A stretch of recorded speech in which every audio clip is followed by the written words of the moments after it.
So I'm in my office here, sitting here just collecting my thoughts. My day off. Today is my Saturday, and alongside the humming of my modem, I hear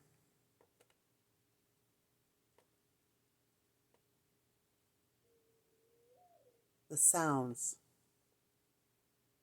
of what I believe are the mourning doves.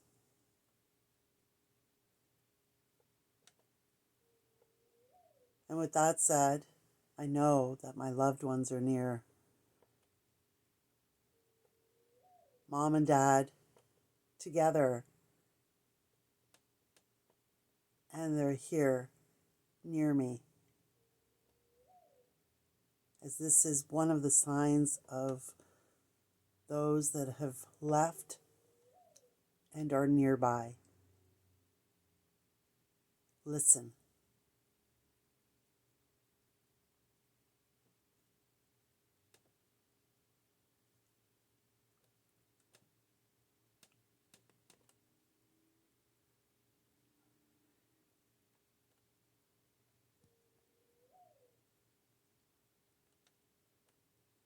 It's beautiful.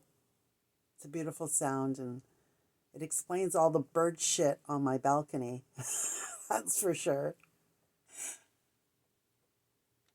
Because I'm sure there's a beautiful nest being built right as we speak, as spring is upon us. And I am so welcoming spring and the mourning doves. Such a beautiful breed.